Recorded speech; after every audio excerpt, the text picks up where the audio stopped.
A vingança de Valentina. Como um ato de crueldade se transformou em destruição. A chuva castigava minha pele como milhares de agulhas minúsculas, cada gota mais fria do que a anterior. Eu estava na varanda do que deveria ser a minha casa, meu santuário, batendo na porta até que meus nós dos dedos rachassem e sangrassem.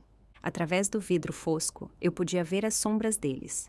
Meu marido, Tiago, e sua mãe, Dinalva, estavam perfeitamente imóveis, me observando implorar. Por favor, minha voz estava rouca de tanto gritar. Eu estou grávida, eu estou carregando sua filha. A sombra que era meu marido se virou primeiro, depois sua mãe. A luz da sala se apagou, me deixando na escuridão total, exceto pelo relâmpago ocasional que iluminava meu corpo encharcado e trêmulo.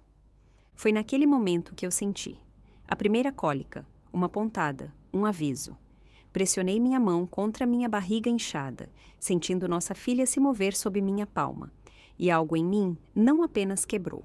Voou em 1 milhão de estilhaços que jamais poderiam ser reunidos. A mulher que amava, que confiava nele, que morreria por ele. Essa mulher morreu naquela varanda sob a chuva gelada, mas outra pessoa nasceu. Eu não sabia disso na época, mas naquele exato instante, um carro preto virava na nossa rua. Dentro estava um homem com quem eu não falava há 3 anos. Um homem que um dia prometeu destruir qualquer um que me fizesse mal. Um homem de quem eu me afastei porque achava que havia encontrado algo mais seguro, mais doce. Como eu estava enganada. Quando os faróis rasgaram a chuva e iluminaram minha figura quebrada, caída nos degraus da varanda, sangrando e tremendo, eu levantei os olhos para olhos que continham a morte. E aí, irmãzinha? Ele disse. Sua voz era suave como seda e afiada como uma navalha. Diga-me quem fez isso com você e que Deus me perdoe. Eu contei tudo a ele. O que aconteceu depois, o que fizemos a eles, isso me mantém acordada à noite. Não por culpa, mas por satisfação. Mas estou me adiantando. Você precisa entender como cheguei aqui. Você precisa entender o que eles me tiraram antes que eu conte o que eu tirei deles. Esta é a história de como eu perdi tudo e como me certifiquei de que eles perdessem muito mais. Há 6 meses, eu acreditava viver um conto de fadas. Meu nome é Elisa. Eu tinha 28 anos. Estava grávida de 4 meses e casada com um homem que para mim era perfeito. Tiago Dutra. Meu Deus, até o nome dele soava como se tivesse saído de um romance. Alto, loiro, com olhos cinzentos que se enrugavam no canto quando ele sorria para mim. Quando nos conhecemos há 2 anos em um café no bairro de Pinheiros, em São Paulo, eu realmente acreditei em amor à primeira vista. Eu deveria ter percebido. Eu vim do nada. Um lar de crianças, famílias adotivas, toda a história trágica. Sem família, sem rede de segurança, sem ninguém para me alertar contra homens como Tiago ou mulheres como a mãe dele. Eu tinha apenas uma pessoa no mundo que realmente havia sido minha família, Alexandre Moraes. Não éramos parentes de sangue, mas crescemos no mesmo orfanato desde que eu tinha 7 anos, e ele, 12. Alexandre era o garoto que me ensinou a lutar, a sobreviver, a jamais deixar alguém me ver chorar. Quando ele completou 18 anos e teve que deixar o sistema, ele me beijou na testa e me fez uma promessa. Eu vou construir um império, pequena Elisa, e quando eu o fizer, você nunca mais vai passar necessidade. Eu acreditei nele porque Alexandre jamais mentia.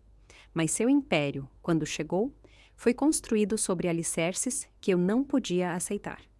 Lavagem de dinheiro, apostas ilegais, coisas que ele nunca me explicou em detalhes, mas eu não era ingênua o suficiente para ignorá-las.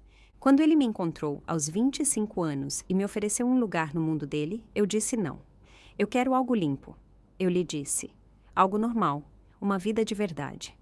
Ele me olhou com seus olhos azuis gelados que haviam visto demais, muito cedo, e acenou lentamente com a cabeça. Se é disso que você precisa.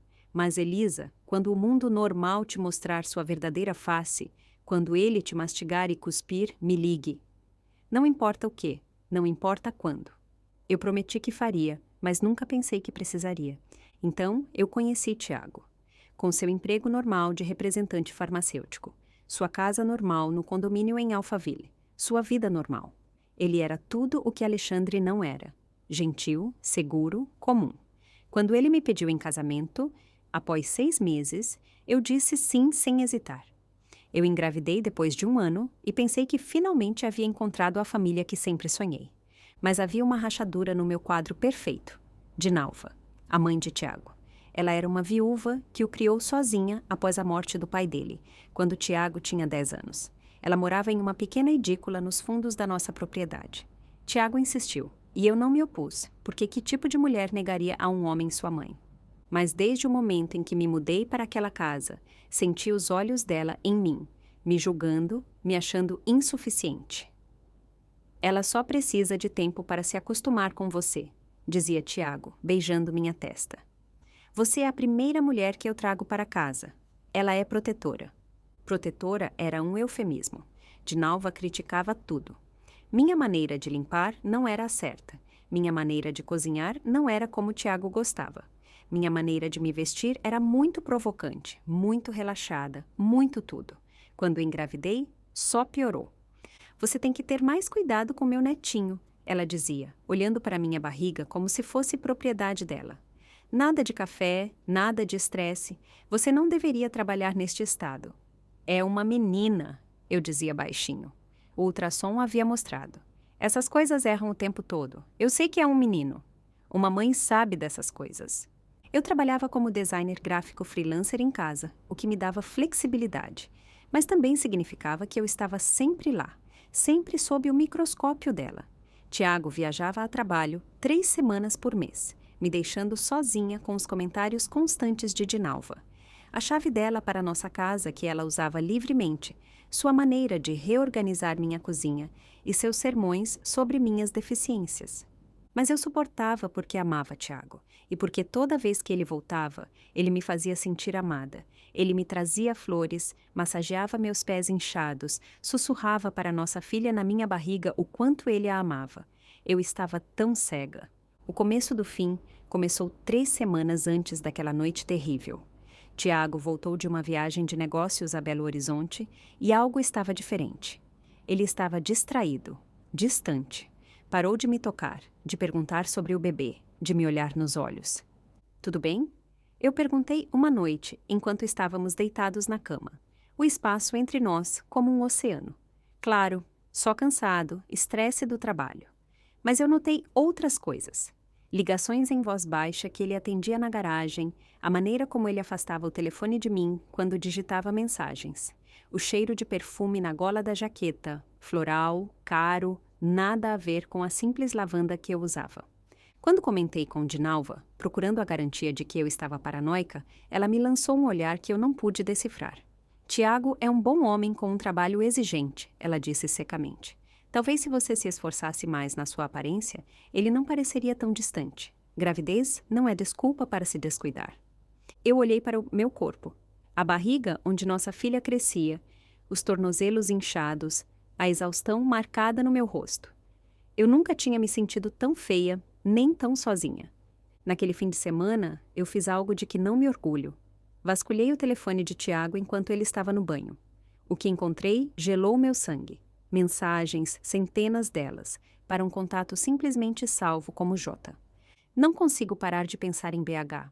Minha esposa está começando a suspeitar de algo. Temos que ter mais cuidado. Eu adoraria acordar ao seu lado em vez do dela. Em breve, eu prometo. Eu só preciso resolver as coisas da maneira certa. A porta do banheiro se abriu. Uma nuvem de vapor saiu. Tiago apareceu, uma toalha na cintura, e paralisou quando me viu com o telefone dele na mão. O que você está fazendo? A voz dele era aguda, perigosa. Quem é Jota? Minhas mãos tremiam tanto que quase deixei o telefone cair. Por um longo momento, ele apenas me encarou. Então, seu rosto se transformou em algo que eu nunca tinha visto antes. Frio, duro, cruel. Você revirou meu telefone, você está me traindo. Eu estou grávida da sua filha e você... Não seja dramática, Elisa. Ele arrancou o telefone das minhas mãos. São apenas mensagens. Apenas mensagens. Você disse que adoraria acordar ao lado dela em vez do meu, e você pode me culpar. As palavras saíram dele naturalmente, como se estivesse comentando o clima. Olhe para você. Você ganhou 20 quilos. Você chora o tempo todo. Às 20 horas, você já está exausta. Sair com você foi divertido, mas isso? Ele apontou para o meu corpo grávido com nojo. Não foi para isso que eu assinei. Senti como se ele tivesse me atingido fisicamente.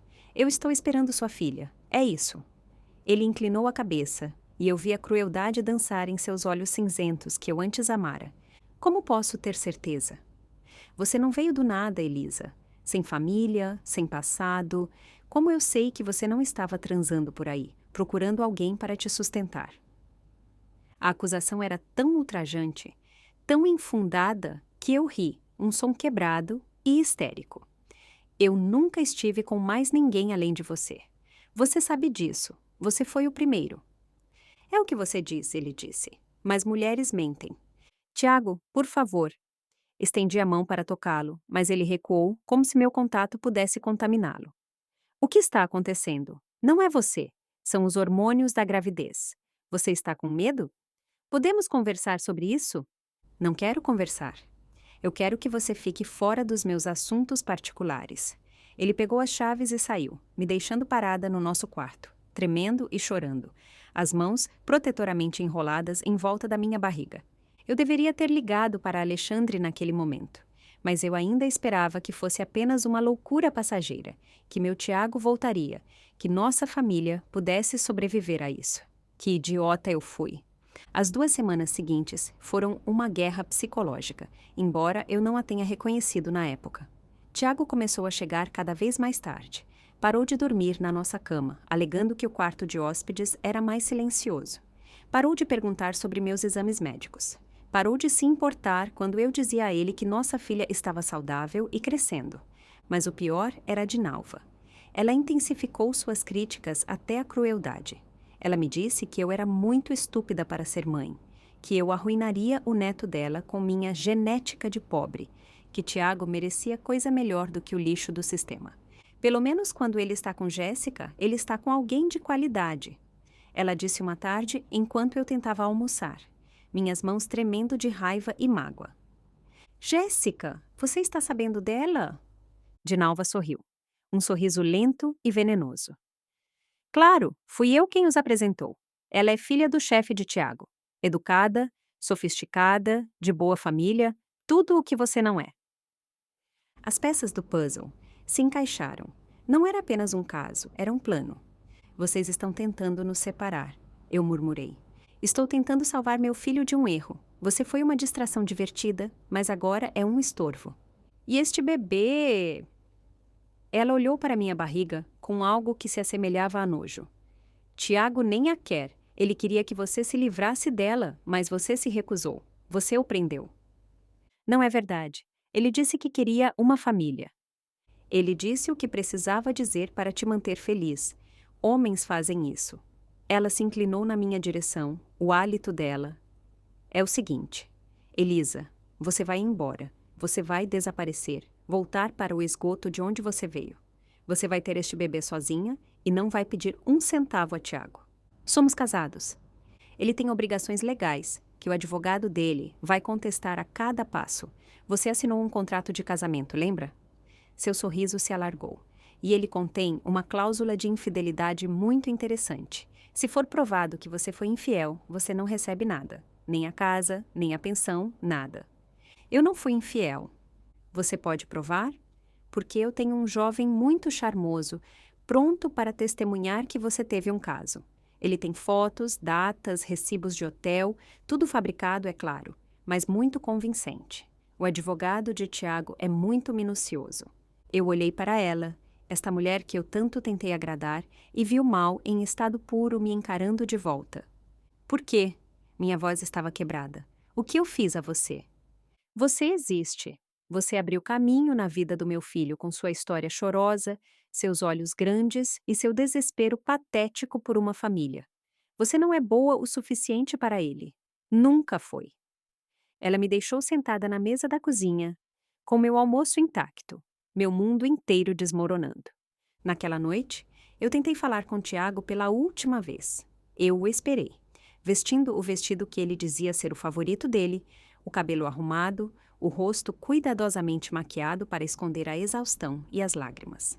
Ele chegou à meia-noite cheirando a perfume e vinho. Precisamos conversar, eu disse. Ele nem sequer olhou para mim. Eu estou cansado. Tiago, por favor, sua mãe disse coisas hoje, coisas terríveis sobre eu ter que ir embora, sobre fabricar um caso. Talvez você devesse ir embora. Finalmente, ele me olhou nos olhos, e eles estavam vazios de qualquer coisa que se parecesse com amor. Não está funcionando, Elisa. Você está infeliz. Eu estou infeliz. Vamos acabar com isso antes que fique mais complicado. Eu estou grávida. Sim, você continua dizendo isso como se fosse mudar alguma coisa. Ele se dirigiu para as escadas. Vou pedir para meu advogado redigir os papéis de separação. Você pode ficar com o carro. É mais do que generoso, dado o contrato de casamento. Eu não vou sair da minha casa. Eu não vou te deixar. Ele se virou e algo vacilou em seu rosto. Aborrecimento, talvez cálculo. Tudo bem, fique. Veremos como isso se desenrola para você. Algo no tom dele gelou minhas veias, mas eu estava muito cansada, muito magoada, muito grávida para processar. Eu fui para a cama sozinha e chorei até ficar doente. Eu não sabia na época, mas a armadilha já estava montada. Eu simplesmente ainda não a tinha acionado. Aconteceu em uma terça-feira. Eu me lembro, porque terça-feira era dia de lixo, e eu tinha colocado as lixeiras na calçada naquela manhã, apesar dos protestos das minhas costas e da maneira como minha barriga tornava tudo difícil. Era outubro, e o tempo havia ficado frio e úmido, com aquela umidade que se infiltra nos ossos e dói em todo o corpo. Tiago estava em casa há 2 dias, o que era incomum. Ele estava trabalhando no quarto de hóspedes, mal falava comigo, me tratando mais como uma colega de quarto incômoda do que como sua esposa. Dinalva vinha todos os dias. Eles tinham conversas em voz baixa que paravam assim que eu entrava em um cômodo. Eu deveria saber que algo estava sendo tramado. Eu podia sentir no ar, denso e pesado, como as nuvens de tempestade que se acumulavam lá fora. Por volta das 18 horas, eu estava preparando o jantar. Uma sopa de galinha, algo simples que não incomodasse meu estômago sensível pela gravidez. Tiago entrou na cozinha e eu senti uma ponta de esperança quando ele realmente olhou para mim. Precisamos conversar, ele disse. Aquelas 4 palavras, eu as havia dito tantas vezes nas últimas semanas, implorando por comunicação, conexão, uma explicação de como chegamos a este ponto. Agora era ele quem as dizia, e eu sabia que não gostaria do que viria a seguir. Tudo bem. Desliguei o fogo, enxuguei as mãos no avental e o segui até a sala. Dinalva já estava lá, sentada na poltrona como uma rainha em seu trono. Por que sua mãe está aqui? Eu perguntei. Ela merece ouvir isso também. Tiago sentou-se no sofá, mas não me convidou a me juntar a ele. Eu fiquei de pé, a mão instintivamente sobre minha barriga. Nossa filha chutava, como se pudesse sentir minha ansiedade. Eu quero o divórcio. As palavras ficaram suspensas no ar. Eu sabia que viriam. Eu as senti se acumulando por semanas, mas ouvi-las em voz alta ainda foi como um soco no estômago. Não. Minha voz era pequena, infantil. Podemos resolver isso. Terapia de casal ou... Eu não quero resolver isso. Eu não te amo mais, Elisa. Não tenho certeza se algum dia amei. Ele disse isso com a mesma indiferença com que falaria sobre o jantar.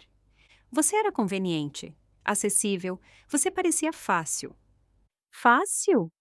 Eu repeti, chocada. Sim, fácil. Pouca manutenção, grata. Você não veio do nada, então achei que você apreciaria o que eu te dei. Mas você acabou sendo tão exigente quanto qualquer outra mulher, ainda mais com todas as suas necessidades emocionais e sua constante necessidade de ser tranquilizada. Dinalva soltou um som de concordância, e eu senti ódio puro, não diluído, pela primeira vez na minha vida. Eu estou grávida da sua filha, eu disse, minha voz endurecendo. Você não pode simplesmente ir embora. Sim, eu posso, e eu fico com a casa, de acordo com o contrato de casamento, já que é você quem se recusa a sair. E como há provas da sua infidelidade, não há prova porque eu nunca te traí. Diga isso ao juiz. Ele pegou o telefone, digitou algumas vezes e depois me mostrou. Fotos minhas com um homem que eu nunca tinha visto na vida. Tomando café, passeando no parque, uma minha entrando em um hotel, ele me seguindo minutos depois. Elas estavam retocadas, mal feitas se você olhasse de perto, mas bastante convincentes à primeira vista. Não é real, eu murmurei. São falsas. Você sabe que são falsas. Você pode provar? Porque Adão, esse é o nome dele. Aliás, está pronto para testemunhar sobre o caso de vocês. Ele dirá que durou meses, que o bebê pode até ser dele. A sala girou. Eu me agarrei ao encosto de uma cadeira para me firmar. Por que você está fazendo isso? Pela primeira vez, Tiago demonstrou uma emoção real. Exasperação. Porque você não vai embora como deveria. Você deveria estar tão devastada pela minha traição que teria fugido com o rabo entre as pernas. Mas em vez disso, você ficou chorando e implorando e complicando tudo. Eu fiquei porque eu te amo. Porque somos casados. Bem, eu não te amo. Eu amo Jéssica. Eu vou me casar com ela assim que nosso divórcio for finalizado. Ela também está grávida. Na verdade, o prazo dela é mais ou menos na mesma época que o seu. Mas o bebê dela, esse é um bebê que eu quero. A crueldade dessas palavras me cortou a respiração. Este não era o homem com quem eu havia me casado. Era um estranho com o rosto dele. Você tem que fazer as malas e sair antes de amanhã de manhã, disse Dinalva, levantando-se. Fomos mais do que pacientes com você. Esta é a minha casa também. Na verdade, é a casa de Tiago. Apenas o nome dele está na escritura. Você não tem direito legal de estar aqui. O sorriso dela era triunfante. Você não tem nada, Elisa. Sem casa, sem marido, sem família para quem recorrer. Você está completamente sozinha, como sempre esteve, como você merece. Algo se quebrou em mim. Eu avancei para ela, minhas mãos procurando o pescoço dela, pronta para apagar aquele sorriso do rosto dela permanentemente. Mas Tiago me agarrou, os dedos dele cravando dolorosamente nos meus braços, e me jogou para trás. Eu tropecei, minha barriga de grávida me desequilibrando, e caí pesadamente contra a mesa de centro. Uma dor aguda e aterrorizante explodiu no meu lado. Não toque na minha mãe, sua vadia, rosnou Tiago, pairando sobre mim como se eu fosse lixo. Eu lutei para me levantar, segurando o meu lado, verificando freneticamente se havia sangue ou perda de líquido, ou qualquer sinal de que eu havia machucado o bebê. Minha filha chutou, forte e com raiva, e eu quase solucei de alívio. Eu não vou embora. Ligue para seus advogados, mostre suas fotos falsas, faça o que quiser. Eu não vou embora. Tiago e Dinalva trocaram um olhar, e ele encolheu os ombros. Como quiser, mas acabamos com a cortesia. Ele agarrou meu braço novamente, me arrastando para as portas da frente. Eu lutei, gritando, arranhando as mãos dele, mas ele era muito mais forte do que eu. Ele abriu a porta e a chuva fria de outubro invadiu, encharcando-nos instantaneamente. Tiago, pare, por favor. Ele me jogou para fora na varanda. Eu caí pesadamente de mãos e joelhos, minhas palmas esfoladas no concreto áspero. Antes que eu pudesse me levantar, ouvi o trinco da porta. Eu pulei e martelei a porta. Me deixe entrar, me deixe entrar. Através do vidro fosco, eu podia ver os dois parados, me encarando. Por favor, eu gritei, a voz embargada. Eu não tenho meu telefone, não tenho minhas chaves, não tenho nada. A chuva se intensificou, encharcando meu moletom e leggings em segundos. Devia estar fazendo 4 graus, talvez menos com o vento gelado. Eu tremia violentamente. Meus dentes batiam tão forte que mordi minha língua e senti o gosto de sangue. Tiago, por favor, pense no bebê, na sua filha. Ele se virou. Dinalva ficou um momento a mais, e mesmo através do vidro distorcido, eu pude ver o sorriso dela. Então, a luz da sala se apagou, me mergulhando na escuridão. Eu não sei quanto tempo fiquei ali, batendo naquela porta. Minutos, horas. O tempo se tornou irrelevante, medido apenas pelo frio crescente que se infiltrava nos meus ossos e o desespero crescente no meu peito. O bairro estava silencioso. Nossa casa ficava em um terreno de quase 1 hectare, longe o suficiente dos vizinhos para que ninguém pudesse ouvir meus gritos. A chuva caía torrencialmente agora, e um relâmpago cortou o céu, seguido por um trovão que fez meu corpo inteiro tremer. Eu estava encharcada até os ossos, tremendo tanto que mal conseguia ficar em pé. Minhas mãos sangravam de tanto bater na porta. Meus joelhos estavam esfolados da minha queda. Mas pior do que a dor física era a devastação emocional. Aquele era o homem que eu amava. O homem com quem eu me casei. O homem cujo bebê eu estava carregando. E ele me jogou para fora em uma tempestade como se eu fosse lixo. Eu desci os degraus da varanda cambaleando, pensando que talvez eu pudesse quebrar uma janela, entrar de alguma forma. Mas as janelas do térreo estavam todas trancadas, e eu não tinha força para quebrá-las. Tentei a porta da garagem, mas eles haviam mudado o código do teclado. Tentei a porta dos fundos, mas também estava trancada. Eles haviam planejado tudo. Cada saída, cada entrada, cada caminho possível de volta, todos haviam sido cortados. Eu me enrolei na varanda da frente, aninhada contra a porta, tentando preservar o pouco calor corporal que me restava. Minha filha estava se movendo freneticamente dentro de mim, agitada pelo meu ritmo cardíaco acelerado e minha temperatura corporal em queda. Eu envolvi meus braços em torno da minha barriga, chorando, pedindo perdão a ela. Me desculpe, minha pequena, sinto muito. A mamãe vai resolver isso, nós vamos superar isso. Mas eu não sabia como. Eu não tinha telefone, nem carteira, nem chaves, nem casaco. O vizinho mais próximo ficava a quase 1 quilômetro de distância, e eu não tinha certeza se conseguiria andar tanto no meu estado. E mesmo que eu pudesse, o que eu diria a eles? Meu marido me colocou para fora. Eles provavelmente me diriam para resolver com ele. Uma briga de casal não é problema deles. Foi naquele momento que eu senti. A cólica começou na parte inferior do meu abdômen, uma sensação de aperto que me fez ofegar. No início, pensei que fosse apenas o frio ou o estresse, mas ela voltou mais forte desta vez, e senti algo escorrer pela minha coxa. Não, eu murmurei. Não, não, não, por favor, não. Eu deslizei minha mão entre minhas pernas e a levantei para a luz da varanda. Sangue. Não muito, mas o suficiente. O suficiente para enviar puro terror por todo o meu ser. Tiago! Eu comecei a bater na porta novamente, mais forte, minha mão ensanguentada deixando marcas no batente de madeira branca. Tiago, algo está errado. O bebê, por favor. Nada. Nenhuma resposta. A casa permaneceu escura e silenciosa. Eu ia perdê-la. Eu ia perder minha filha naquela varanda, sob a chuva, sozinha, enquanto meu marido e sua mãe estavam sentados lá dentro, me ouvindo implorar.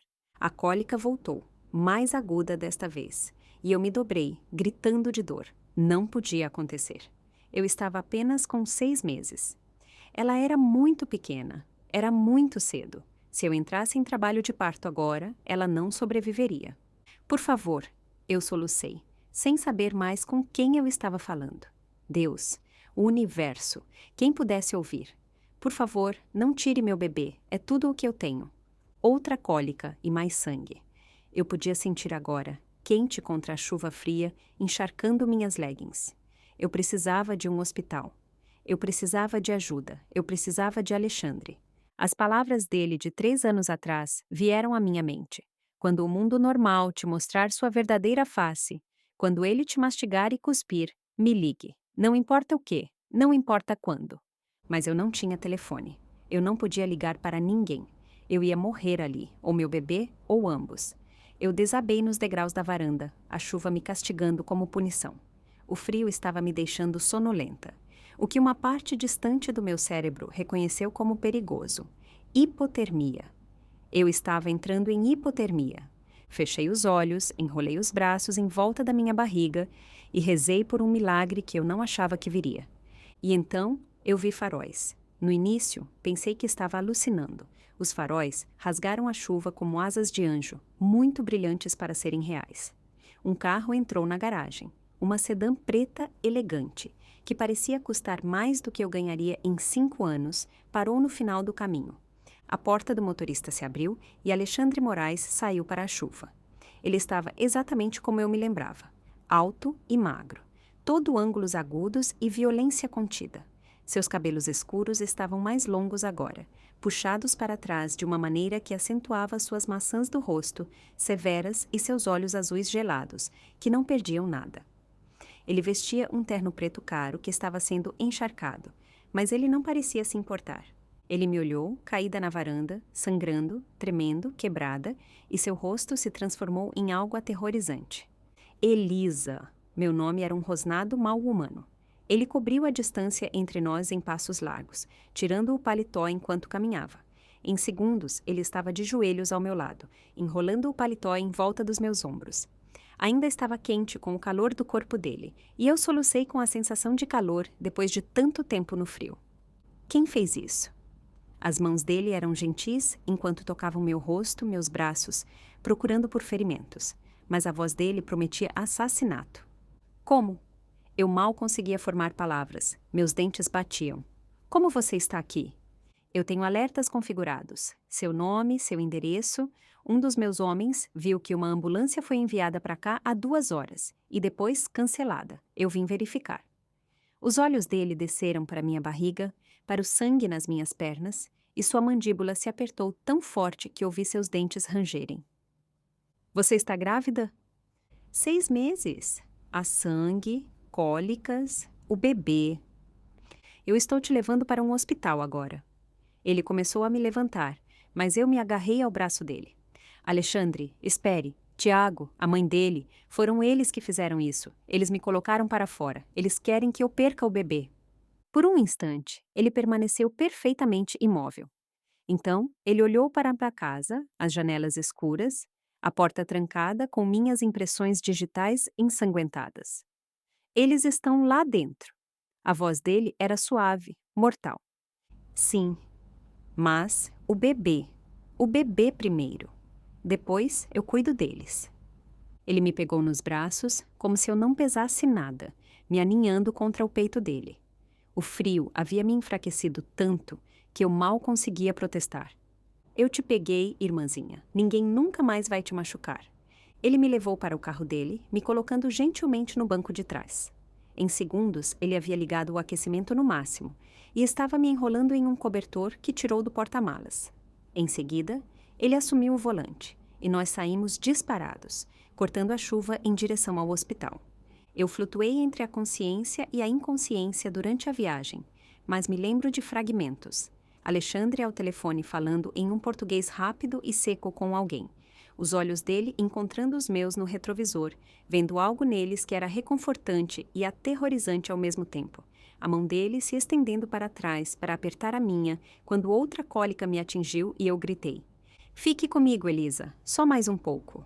Chegamos à emergência em 15 minutos, um trajeto que deveria ter levado 30. Alexandre me carregou para dentro, e de repente havia médicos e enfermeiras por toda parte, mãos me tocando, vozes fazendo perguntas, uma cadeira de rodas aparecendo sob mim. Você é o pai? Perguntou uma enfermeira a Alexandre. Não. A mão dele estava no meu ombro quente e tranquilizadora. Mas eu sou a família dela, eu sou tudo o que ela tem. Senhor, você terá que esperar Eu não vou deixá-la. Algo na voz dele fez a enfermeira recuar um passo. Você pode ficar até que a estabilizemos. Fui levada às pressas para uma sala de exames. Minhas roupas molhadas foram cortadas. Fui conectada a monitores. Meus sinais vitais foram verificados. Outra cólica me atingiu e eu gritei. Eu tinha certeza de que a estava perdendo. Os batimentos cardíacos do bebê estão fortes, disse uma médica, as mãos sobre minha barriga. 130 batimentos por minuto. Bom, você não está em trabalho de parto ativo. São contrações de estresse. Quando o sangramento começou? Talvez 1 hora atrás, eu não sei. O tempo se tornou irrelevante. E você ficou lá fora no frio? Quanto tempo? Eu não sei. 2 horas, talvez mais. O rosto da médica endureceu, mas ela não fez comentários. Fui submetida a um ultrassom. Meu colo do útero foi examinado. Meu sangue foi coletado. Cada segundo parecia uma eternidade, esperando para saber se minha filha sobreviveria. Finalmente, após o que pareceram horas, mas provavelmente durou apenas 30 minutos, a médica me deu o veredito.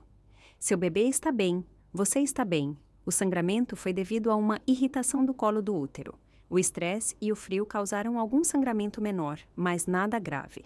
Sua temperatura corporal está perigosamente baixa e você está desidratada e exausta, mas podemos resolver isso. Nós vamos mantê-la em observação esta noite. Vamos colocá-la em infusão de líquido aquecido. Vamos garantir que essas contrações parem. Mas sua filha é uma lutadora. Ela está aguentando firme. Eu desabei completamente, soluçando de alívio tão intenso que era doloroso. A mão de Alexandre encontrou a minha e a apertou. Viu? Ela é como a mãe, teimosa. Fui transferida para um quarto particular. Alexandre providenciou isso de alguma forma e eu fui conectada a soro e monitores. Os líquidos aquecidos e os cobertores térmicos trouxeram lentamente minha temperatura corporal de volta. As contrações diminuíram e depois pararam. Os batimentos cardíacos da minha filha permaneceram fortes e regulares no monitor. Eu ia conseguir. Nós íamos conseguir. Assim que os médicos nos deixaram a sós, Alexandre puxou uma cadeira para perto da minha cama e sentou-se. Sob a luz fria do hospital, pude ver detalhes que havia perdido antes. O relógio caro, o terno sob medida, a dureza em seus olhos que nunca estivera lá quando éramos jovens. Conte-me tudo, ele disse suavemente. Então eu contei. Eu contei a ele sobre conhecer Tiago, o romance relâmpago, minha crença de ter encontrado a vida segura e normal que eu sempre quis. Eu contei a ele sobre Dinalva, como ela havia envenenado tudo, sobre o caso de Tiago e as provas falsas, e a crueldade daquelas últimas semanas. Eu contei a ele sobre aquela noite, sobre ser jogada para fora, sobre implorar para ser deixada entrar enquanto meu marido e sua mãe me observavam sofrer. Quando terminei, o rosto de Alexandre parecia ter sido esculpido em mármore. Você me disse, uma vez, que queria algo limpo, ele disse finalmente. Algo normal. É isso que o normal te deu? Presa do lado de fora na chuva, grávida e sangrando, por causa de um homem que jurou cuidar de você. Eu estava errada, eu murmurei. Eu estava tão errada. Sim, você estava errada. Ele se inclinou na minha direção, os olhos fixos nos meus. Então, agora eu vou te fazer uma pergunta, e eu preciso que você pense muito bem antes de responder. Você quer a minha ajuda? Sim, não apenas ajuda para você se reerguer, não apenas dinheiro ou um lugar para ficar. A voz dele ficou mais baixa, mais sombria. Você quer que eu faça eles pagarem pelo que fizeram a você? A sua filha? Eu deveria ter dito não. Eu deveria ter ficado horrorizada. A antiga Elisa, aquela que queria algo limpo e normal, teria recusado. Mas aquela Elisa havia morrido naquela varanda. Sim, eu disse. E eu senti isso em cada fibra do meu ser. Eu quero que eles sejam destruídos. Alexandre sorriu. Um sorriso lento e perigoso. Então durma, irmãzinha. Descanse e cure-se, porque amanhã nós vamos pôr a guerra. Eu dormi em fragmentos naquela noite, assombrada por pesadelos de chuva e portas trancadas, e os olhos frios de Tiago. Mas toda vez que eu acordava assustada, Alexandre estava lá. Ele havia puxado a cadeira para perto da minha cama e permaneceu lá a noite toda, vigiando-me como um guardião sombrio. Você deveria ir para casa, eu lhe disse por volta das 3 da manhã. Descansar. Eu estou em casa. Onde você estiver, é a minha casa. Ele disse isso naturalmente, como se fosse uma simples verdade. Volte a dormir. Pela manhã, os médicos me examinaram novamente. O sangramento havia parado completamente. As contrações haviam desaparecido. Os batimentos cardíacos da minha filha estavam fortes e perfeitos. Fisicamente, nós duas havíamos sobrevivido. Você teve muita sorte, disse a médica. Exposição ao frio assim, o estresse, poderia ter desencadeado um parto prematuro. Você precisa pegar leve nos próximos dias. Nada de estresse, muito descanso. E volte imediatamente se houver mais sangramento ou contrações. Ela será vigiada 24 horas por dia, disse Alexandre, de sua posição perto da janela. A médica olhou para nós, claramente curiosa sobre nosso relacionamento, mas profissional o suficiente para não perguntar. Tudo bem, você pode ter alta, mas cuide-se. Você e seu bebê sofreram um trauma. Após a partida dela, uma enfermeira me trouxe roupas, uma calça de yoga macia, um pullover, meias grossas, tudo novinho em folha, com as etiquetas. Seu irmão trouxe, ela disse com um sorriso. Eu olhei para Alexandre, que deu de ombros. Mandei alguém ir às compras. Suas roupas velhas estavam em trapos. Assim que fui vestida e liberada, Alexandre me levou para o carro dele. A chuva havia parado, deixando tudo limpo e cinzento.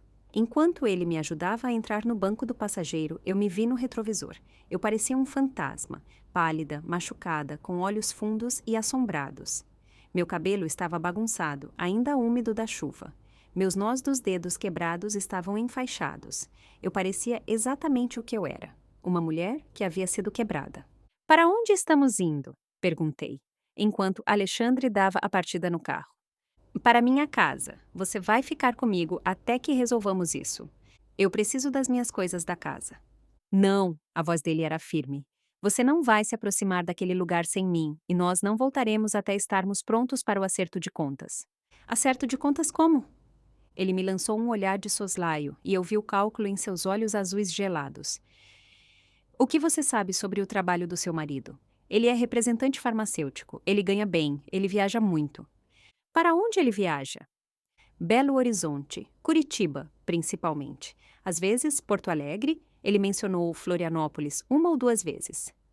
A boca de Alexandre se curvou em algo que não era bem um sorriso. Cidades interessantes. Todas elas têm portos importantes, grandes centros de transporte. O que isso tem a ver?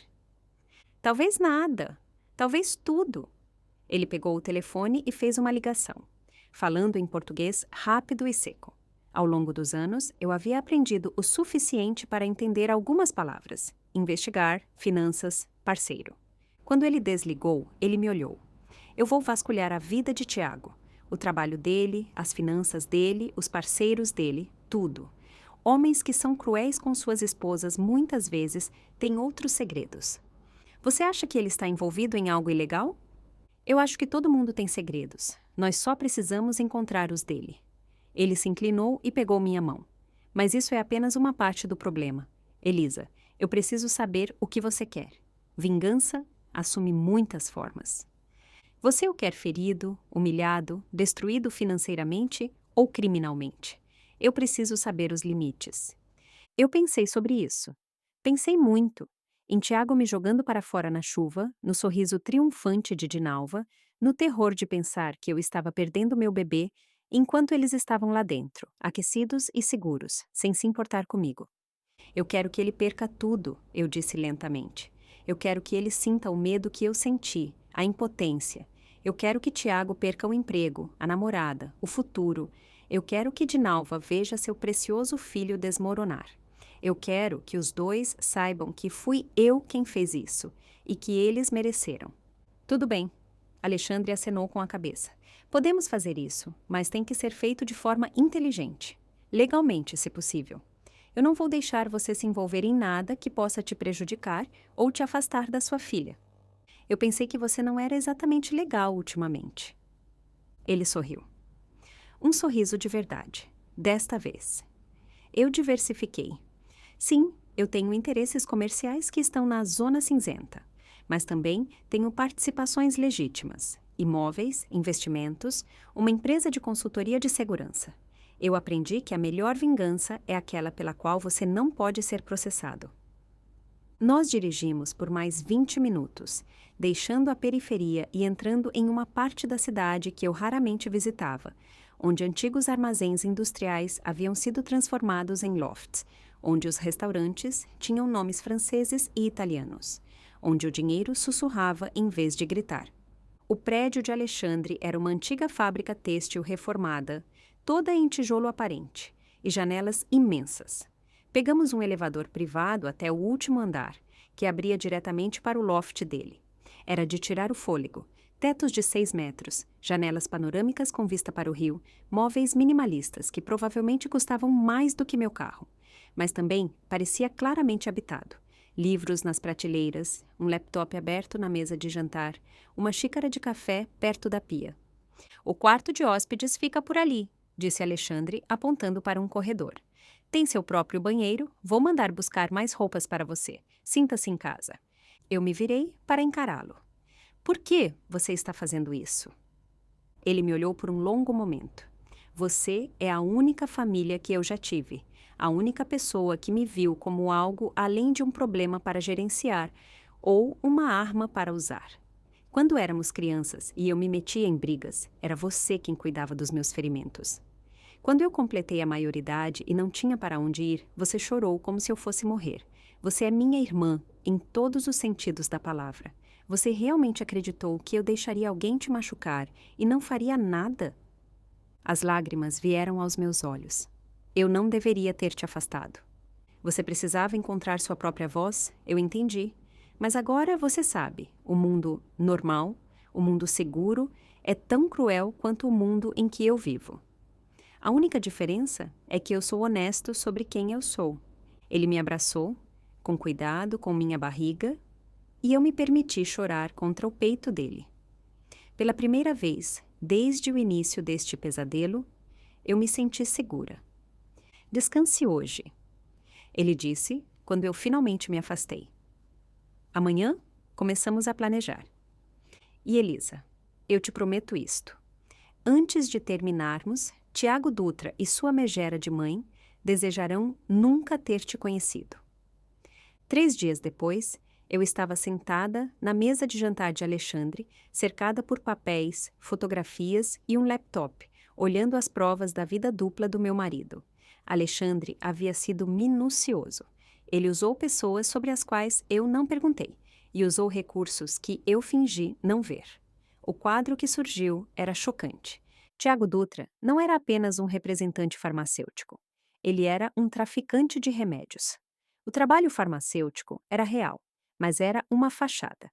Ele usava suas viagens de negócios legítimas para transportar medicamentos controlados ilegais, principalmente opioides, de fabricantes ou distribuidores. As vendas que ele fazia eram reais, mas não eram nada comparadas ao que ele ganhava por fora. Belo Horizonte, Curitiba, Porto Alegre, todos importantes centros de distribuição para o mercado negro farmacêutico. Ele faz isso há pelo menos 5 anos, disse Alexandre, apontando para os registros financeiros. Está vendo esses depósitos? Irregulares, montantes variados, fontes diferentes. O clássico padrão de lavagem de dinheiro. Ele movimenta pelo menos R$50 mil por mês em produtos ilegais. Como eu não soube, eu estava enjoada. Como eu não vi? Porque você confiava nele e porque ele era bom em esconder. Alexandre abriu outro arquivo. Mas isso fica melhor. Adivinhe quem mais está envolvida. Ele virou o laptop para mim. Fotos de Dinalva se encontrando com homens que eu não reconhecia, entregando pacotes, recebendo envelopes. A mãe dele, a sócia dele, ela tem os contatos. O falecido marido dela, o pai de Tiago, não era contador como ela alegava. Ele era um criminoso de segunda linha. Gerenciava uma rede de fraudes de receitas nos anos 90. Quando ele morreu, Dinalva assumiu alguns dos contatos dele. Quando Tiago ficou mais velho, ela o colocou no negócio. A traição me atingiu ainda mais forte. Durante todo esse tempo, enquanto Dinalva criticava minha cozinha, minha limpeza, meu valor, ela era uma criminosa. Os dois eram, e Jéssica deve saber, eu disse. A expressão de Alexandre se tornou sombria. Jéssica Martins, filha de Ricardo Martins, o chefe de Tiago na empresa farmacêutica. 23 anos, recém-saída da faculdade. E sim, ela está grávida. Mas aqui está a parte interessante. Ricardo Martins também faz parte da rede de distribuição. Tiago não está apenas dormindo com Jéssica. Ele está consolidando uma aliança comercial. Eu me recostei, minha mente girando. Todo o meu casamento havia sido uma mentira. Cada momento, cada carícia, cada sussurro, tudo construído sobre trapaça. Há mais, disse Alexandre suavemente. O contrato de casamento que você assinou, pedi para um advogado revisá-lo. A cláusula de infidelidade funciona apenas em um sentido. Se você trair, não recebe nada. Mas não há penalidade para Tiago. E as provas fabricadas do seu caso, eles iriam usá-las não apenas para se divorciar de você, mas para alegar que o bebê não é dele, para evitar qualquer pensão alimentícia ou direitos parentais. Ele queria nos apagar, eu murmurei. Completamente. Sim, você era conveniente até se tornar um inconveniente. A gravidez não fazia parte do plano deles. Eu olhei para minha barriga, o volume onde minha filha crescia, onde ela chutava e soluçava e se preparava para nascer em alguns meses. Eles queriam apagá-la, fingir que ela não existia. A raiva que me preencheu não se parecia com nada que eu já havia sentido. O que fazemos? Eu perguntei. Alexandre sorriu. Temos várias opções. Opção 1. Eu levo estas provas ao promotor. Tiago, Dinalva e Ricardo Martins vão todos para a cadeia. Você se divorcia de Tiago enquanto ele está preso. Você obtém a guarda exclusiva da sua filha e ele passa os próximos 20 anos em uma prisão estadual. É bom, mas não é o suficiente. Eu pensei que você diria isso. Opção 2. Nós os destruímos peça por peça. Ruína financeira, humilhação pública e depois a prisão. Nós tiramos tudo deles primeiro. Reputação, dinheiro, liberdade. Nós os fazemos sofrer e depois garantimos que nunca mais possam prejudicar ninguém. Quanto tempo isso levaria? Algumas semanas, talvez um mês. Teremos que ser estratégicos. Pacientes. Ele me olhou atentamente. E você terá que desempenhar um papel. Você pode fazer isso? Você pode encarar ele de novo? Eu pensei na varanda, na chuva, no sangue. Pensei na minha filha lutando para sobreviver em mim enquanto o pai dela ouvia minhas súplicas. Sim, eu disse, e eu acreditei. Diga-me o que fazer. O plano era elegante na sua crueldade. Primeiro, eu tinha que voltar. Eu tinha que encarar Tiago e Dinalva, agir como se estivesse quebrada e derrotada, e convencê-los de que eles tinham vencido. Isso nos daria tempo para manobrar, para montar os dominós que os destruiriam. Você não precisa fazer isso, disse Alexandre na noite anterior à execução da fase 1. Diga uma palavra, e nós vamos diretamente às autoridades. Não, eu quero que eles se sintam seguros primeiro. Eu quero que eles pensem que me quebraram. Eu toquei minha barriga, onde minha filha estava dando cambalhotas. E então, eu quero vê-los cair. Então, em uma tarde de sexta-feira, exatamente uma semana depois da noite em que ele me jogou para fora, Alexandre me levou de volta para casa. Parecia idêntica. Gramado perfeito, jardim perfeito, fachada de subúrbio perfeita. Você nunca adivinharia que algo monstruoso vivia lá dentro. Eu estarei bem aqui, disse Alexandre. Ele havia estacionado no final da rua, fora de vista, mas perto o suficiente para me alcançar em segundos. Ele deslizou um pequeno dispositivo na minha palma, um botão de pânico disfarçado de pulseira. Um toque e eu chego. Não banque a durona. Não corra riscos. Eu não vou. Eu lhe dei um beijo na bochecha. Me pegue depois. Eu subi a entrada, meu coração batendo forte. Eu havia me vestido com cuidado. Roupas de maternidade velhas, sem maquiagem, cabelo liso e desalinhado. Eu precisava parecer derrotada, porque eu precisava que eles pensassem que eu estava. Eu toquei a campainha. Por um longo momento, nada. Então, a porta se abriu. E Tiago estava lá, parecendo irritado. Elisa, o que você quer? De perto eu podia ver os detalhes que havia perdido quando eu o amava. A fraqueza da mandíbula dele, o cálculo em seus olhos, a crueldade em sua boca. Como eu pude achá-lo bonito? Eu preciso das minhas coisas, eu disse, mantendo minha voz pequena e quebrada. Por favor, apenas minhas roupas e meu laptop. É tudo. Você tem coragem de aparecer aqui. Eu sei, sinto muito. É só que eu não tenho nada. Eu estive em um abrigo, e eles disseram que eu precisava das minhas próprias roupas para as entrevistas de emprego. Um abrigo? Tiago riu. Meu Deus, isso é patético. Eu reprimi minha raiva e forcei as lágrimas a virem aos meus olhos. Não foi difícil. Por favor, Tiago, eu não vou demorar. Me deixe pegar minhas coisas e eu vou embora. Você nunca mais terá que me ver. Ele me estudou por um momento, depois se afastou. Tudo bem, 15 minutos, depois você vai embora. Eu entrei na casa, a minha casa que eu havia transformado em um lar onde eu sonhava em criar minha filha, e não senti nada além de ódio por ela. Dinalva saiu da cozinha, levantando as sobrancelhas ao me ver. Você voltou? Ela só veio pegar as coisas dela, disse Tiago com desprezo. Ela está de saída. Dinalva me olhou de cima a baixo, notando minha aparência desalinhada com satisfação. Você está horrível. Obrigada por notar. Eu me dirigi para as escadas, mas a voz de Dinalva me parou. Como está o bebê? Eu me virei lentamente. Bem, por que isso importa para você? Não importa particularmente, só curiosa para saber se sobreviveu ao seu chilique dramático na chuva. Minha mão se apertou no corrimão. Ela sobreviveu. Ela é forte. Que pena! O sorriso de Dinalva era cruel. Teria sido mais simples se a natureza tivesse resolvido o problema de Tiago por ele. Eu queria pular nela, arrancar aquele sorriso do rosto dela. Mas em vez disso, eu me virei e subi as escadas, contando minhas respirações, lembrando-me do plano. No quarto. O quarto que eu havia dividido com Tiago, onde eu pensei que estávamos fazendo amor, mas onde ele, aparentemente, estava apenas me usando. Eu peguei uma mala e comecei a colocar roupas, artigos de higiene, meu laptop, documentos importantes. Mas eu também fiz o que eu realmente tinha vindo fazer. Eu coloquei microfones, pequenos dispositivos de escuta que Alexandre havia me dado, estrategicamente colocados no quarto, no escritório, na sala. Eu tive que ser rápida, sutil, mas consegui colocar 3 antes que meus 15 minutos acabassem.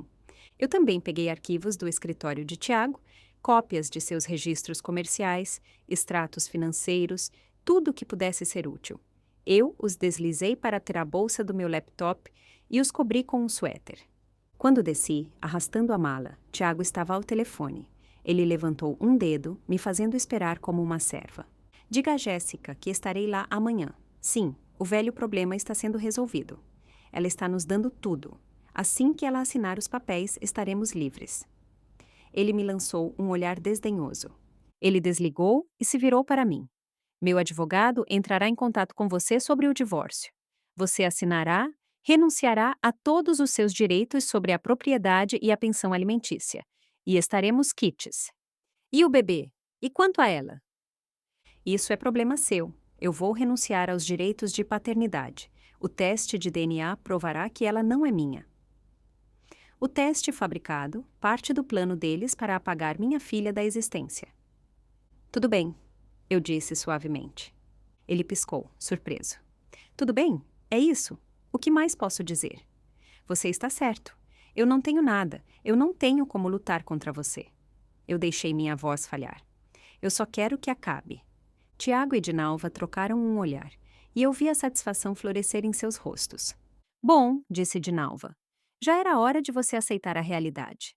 Posso te perguntar uma coisa?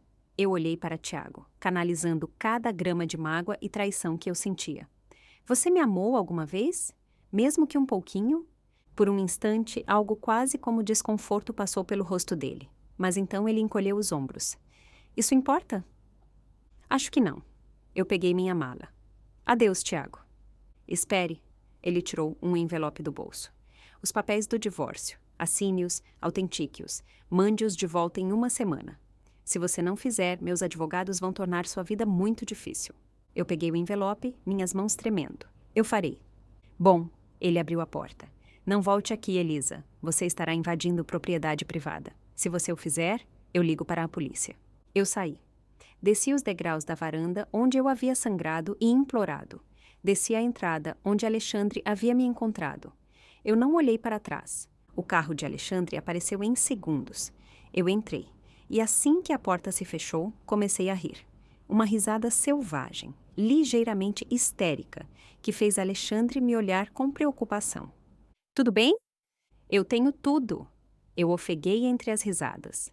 Microfones colocados, arquivos copiados, e eles pensam que eu estou derrotada. Eles pensam que venceram. Eles te machucaram? A risada morreu.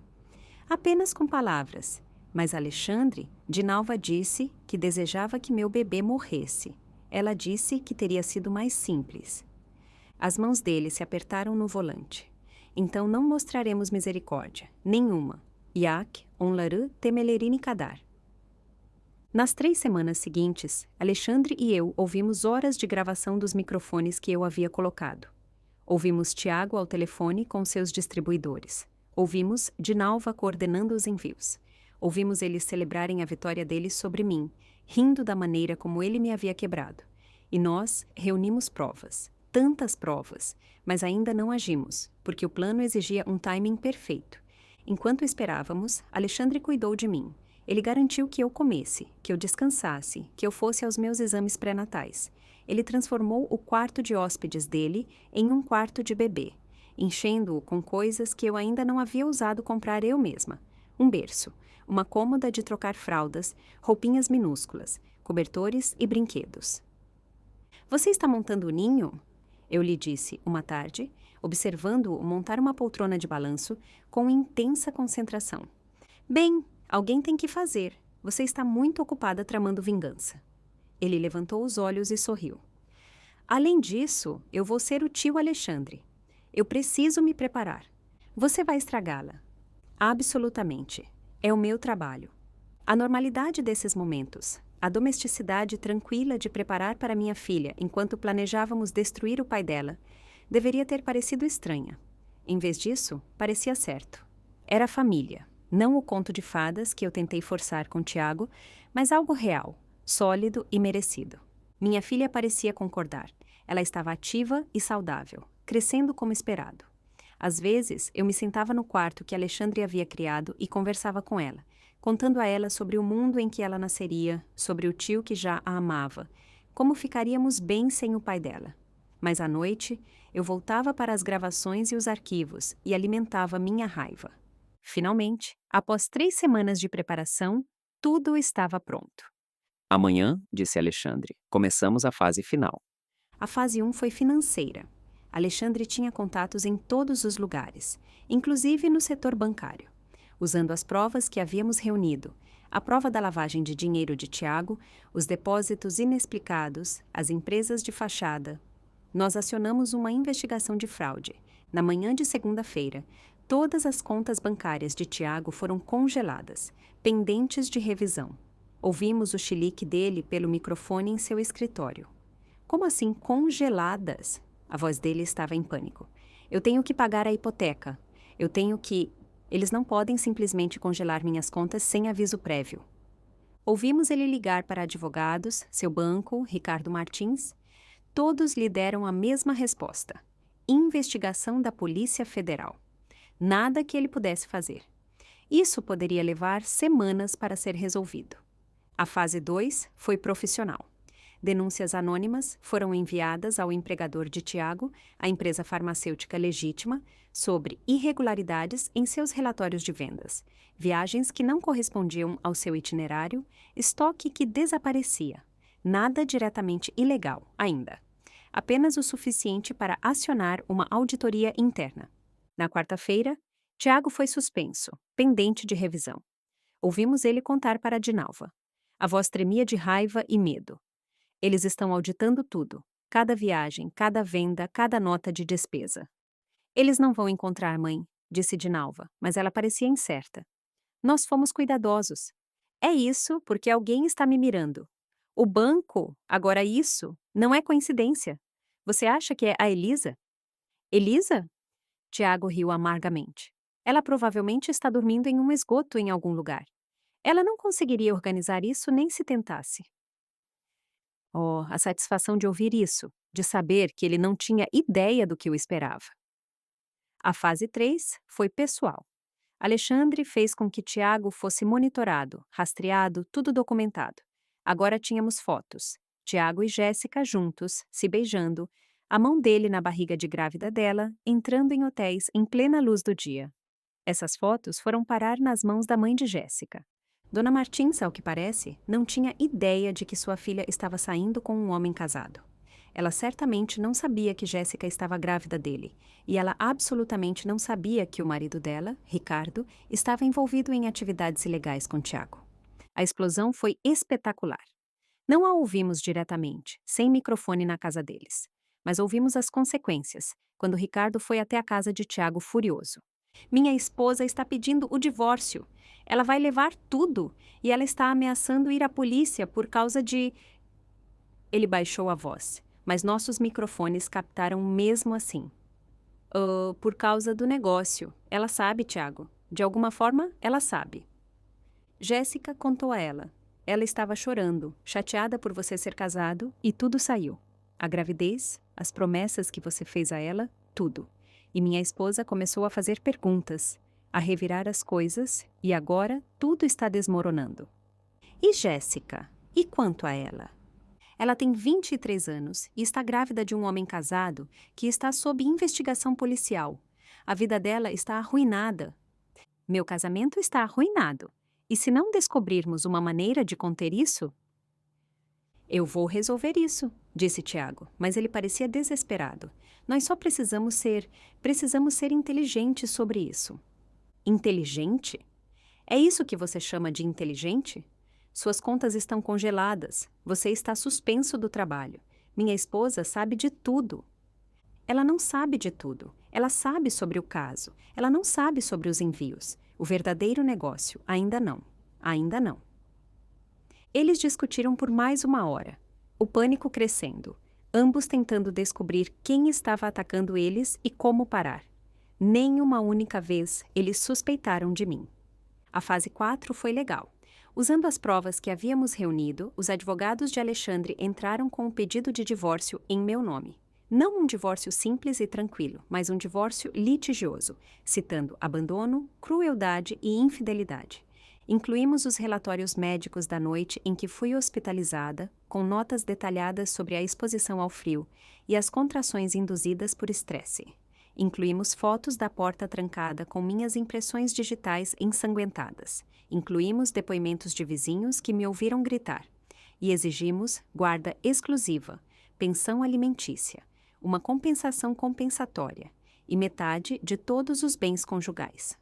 Os papéis foram entregues a Tiago na sexta-feira, exatamente 4 semanas depois que ele me jogou para fora na chuva. Ouvimos ele abrir o envelope.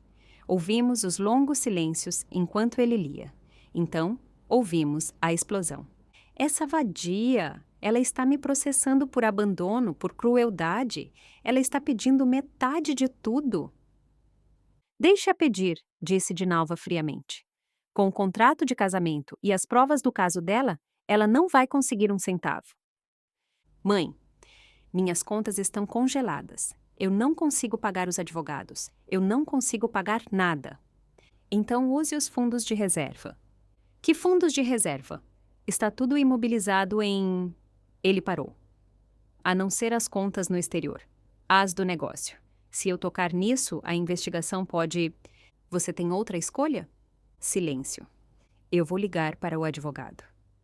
Perfeito. Quanto mais dinheiro ele gastava para me combater, menos ele teria quando tudo desmoronasse. E ia desmoronar. A fase 5 foi o golpe de misericórdia. Tudo o que havíamos feito até agora havia preparado o terreno, apertado a forca. Agora era a hora de baixar o martelo. Alexandre havia compilado tudo. Cada gravação, cada documento financeiro, cada prova da operação de tráfico de drogas de Tiago e Dinalva, a lavagem de dinheiro, os envios ilegais, os relatórios de vendas falsificados, os laços com o crime organizado, tudo estava cuidadosamente documentado e verificado.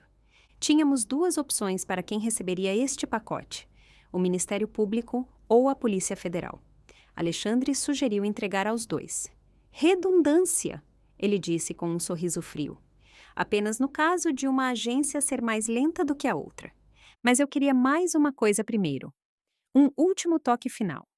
Eu quero encará-los, eu disse a Alexandre. Antes das prisões, eu quero que eles saibam que fui eu. Ele me estudou atentamente. É perigoso e inútil. A satisfação de vê-los destruídos deveria ser suficiente. Deveria, mas não é. Eu coloquei minha mão na minha barriga, onde minha filha, agora com 7 meses, estava se espreguiçando e empurrando contra minhas costelas. Eles tentaram apagá-la. Eles a queriam morta. Eu preciso que eles olhem nos meus olhos e saibam que ela sobreviveu, que eu sobrevivi e que nós os destruímos. Alexandre ficou em silêncio por um longo momento. Depois acenou com a cabeça. Tudo bem, mas eu vou com você e faremos do meu jeito. Controlado, seguro, com apoio. Tudo bem. Nós planejamos isso para a próxima segunda-feira. A essa altura, Tiago estaria desesperado, sem dinheiro, sem emprego, enfrentando um divórcio que levaria tudo dele, com os investigadores da polícia se aproximando. Ele estaria vulnerável, desequilibrado, exatamente onde o queríamos. Na noite anterior, eu não consegui dormir. Eu fiquei deitada na minha cama, sentindo minha filha se mover dentro de mim, pensando em tudo o que havia levado a este momento. 6 meses atrás, eu era uma pessoa diferente, ingênua, confiante, desesperada para acreditar no amor, na família e nos finais felizes. Aquela mulher havia desaparecido. No lugar dela estava alguém mais dura, mais afiada, forjada na chuva, no sangue e na traição. Eu deveria me sentir culpada pelo que íamos fazer, mas eu não senti. Eu me senti justificada. A segunda-feira amanheceu, fria e clara. Eu me vesti com cuidado, roupas de maternidade que me caíam bem, maquiagem, cabelo arrumado. Eu queria parecer forte, saudável, próspera. Eu queria que ele visse que ele não tinha me quebrado. Alexandre nos levou até a casa. Desta vez, ele não estacionou no final da rua. Ele entrou direto na garagem. O carro caro dele era uma declaração de poder e riqueza. Você tem certeza disso? Ele perguntou, pela última vez. Completamente. Nós tínhamos 2 dos seguranças de Alexandre conosco. Homens altos e silenciosos que se posicionaram estrategicamente enquanto nos aproximávamos da porta da frente. Não era uma visita social. Era um acerto de contas. Eu toquei a campainha. Tiago abriu, e a surpresa no rosto dele era deliciosa. Ele parecia péssimo. Mal barbeado, roupas amarrotadas, olheiras sob os olhos e a tensão de alguém sob estresse extremo. Elisa, o que... Os olhos dele foram de mim para Alexandre, e algo parecido com medo vacilou em seu rosto. Quem é este? Família, eu disse simplesmente. Precisamos conversar. Eu não tenho nada para te dizer. Meu advogado em breve estará muito ocupado. Sim, ele estará, não vai demorar. Eu passei por ele e entrei na casa, minha casa que ele havia roubado, e entrei na sala como se fosse a dona, como em breve eu seria. Dinalva saiu da cozinha, o rosto empalidecendo ao me ver. Como você se atreve a vir aqui? Tiago, chame a polícia. A polícia chegará em breve, disse Alexandre suavemente, seu sotaque ligeiramente mais forte. Mas primeiro, Elisa tem algo a dizer. Eu me virei para encará-los os dois. Tiago e Dinalva. As 2 pessoas que tentaram me destruir estavam juntos, unidos em sua crueldade. E eu não senti nada além de desprezo. Eu queria que vocês soubessem, eu disse, minha voz firme e clara, que fui eu. As contas congeladas, a investigação policial, a auditoria interna, a mãe de Jéssica descobrindo. Fui eu. Tiago me olhou como se eu tivesse uma segunda cabeça. É impossível. Você não é ninguém. Você não tem nada. Eu ri, apontei para Alexandre. Meu irmão. Não por sangue, mas por escolha. A família em quem eu deveria ter confiado desde o início, em vez de desperdiçar 2 anos com você. Irmão? A voz de Dinalva era aguda. Você disse que não tinha família. Eu menti. Ou melhor, eu estava envergonhada das minhas origens. Então, eu as escondi. Alexandre Moraes. Talvez esse nome signifique algo para você. Eu vi o reconhecimento surgir nos olhos de Tiago, seguido por puro terror. Mesmo as pessoas na periferia da atividade criminosa sabiam o nome. Alexandre havia construído um império, e embora ele tivesse se diversificado em empreendimentos legítimos, todos sabiam onde ele havia começado. É isso mesmo, disse Alexandre suavemente. E você machucou minha irmã. Você a jogou para fora na chuva enquanto ela estava grávida. Você tentou destruí-la, apagar a filha dela da existência. Ele deu um passo à frente e Tiago e Dinalva recuaram instintivamente. Você realmente acreditou que não haveria consequências? Isso é loucura, disse Tiago, mas sua voz tremia. Você não pode simplesmente... Isso é assédio. Isso é justiça, eu interrompi. Você queria jogar com provas falsas e casos fabricados? Eu joguei com provas reais. Cada envio ilegal que você fez nos últimos 5 anos, cada real que você lavou, cada lei que você violou, eu tenho gravações, registros financeiros, fotografias, depoimentos. Toda a cor sumiu do rosto dele. Você está blefando. Eu estou blefando? Diga-me, Tiago, o que você estava fazendo em Belo Horizonte no dia 15 de março? O que havia nos pacotes que você entregou no armazém da Zona Franca? Quem você encontrou no hotel em Curitiba no mês passado? A boca dele se abriu e se fechou, sem que nenhum som saísse. Eu me virei para Dinalva. E você? Você realmente acreditou que eu nunca descobriria os laços criminosos do seu falecido marido? Como você assumiu o negócio dele? Como você colocou o Tiago nisso, transformando seu próprio filho em traficante? Você não pode provar nada disso, ela disse, mas a voz dela estava fraca. Eu posso. Eu provei e... Eu olhei para o meu relógio. Em cerca de 15 minutos, agentes da Polícia Federal chegarão com mandados de prisão para vocês dois. Eles têm tudo o que eu tenho, mais alguns extras, extratos bancários, comunicações com seus distribuidores, depoimentos de pessoas da sua rede que estavam muito dispostas a fazer um acordo quando a divisão de narcóticos bateu à porta deles. Não. Tiago balançou a cabeça violentamente. Não, isso não está acontecendo. Você está mentindo. Eu sou a mulher que você deixou trancada na chuva, eu disse, minha voz baixando para algo frio e duro. Eu sou a mulher que implorou para você me deixar entrar enquanto seu bebê estava sangrando. Eu sou a mulher para quem você disse que não valia nada, que eu não vinha de lugar nenhum, que eu nunca seria nada. Olhe para mim agora, Tiago. Olhe o que o nada realizou. Ele olhou para mim, ele realmente olhou, e eu vi o momento em que ele entendeu. Não era um blefe, não era um jogo. Era o fim de tudo o que ele havia construído, tudo o que ele havia dado como certo. Elisa, por favor. A voz dele quebrou e ele realmente se ajoelhou. Por favor, podemos resolver isso. Eu cometi erros, eu sei, mas o quê? Você vai mudar. Você vai ser melhor. Você me ama, afinal. Eu ri. Uma risada amarga e seca.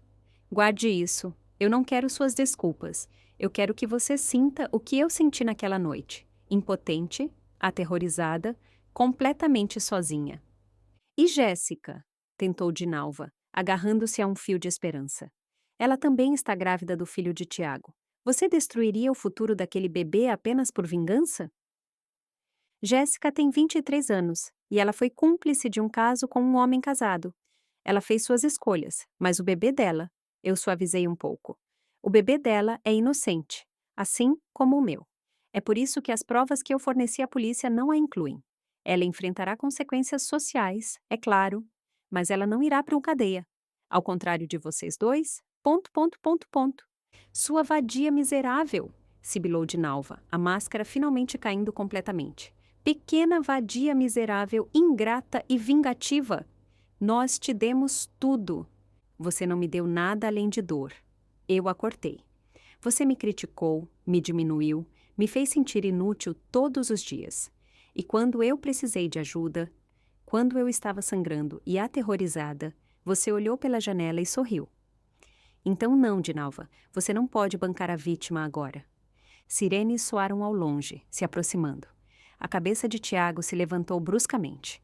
Não, não, não, não. Sim, disse Alexandre com satisfação. Eu diria que vocês têm cerca de 2 minutos antes de eles chegarem. Eu sugiro que os usem bem. Talvez liguem para um advogado? Ah, espere. Vocês não podem mais pagar. Podem? As sirenes estavam bem na frente. Agora, portas de carro batendo, passos pesados se aproximando. Eu caminhei até a porta e a abri, revelando um esquadrão de agentes da Polícia Federal, armas em punho. Elisa Sereno? Perguntou o agente-chefe. Sim, estes são os indivíduos que eu mencionei, Tiago Dutra e Dinalva Fontes. Eu me afastei, convidando-os a entrar. Eles são todos seus. O que se seguiu foi o caos. Agentes invadindo a casa, lendo os direitos, algemando Tiago e Dinalva. Tiago chorava, chorava de verdade, implorando para que esperassem, que ouvissem, que entendessem.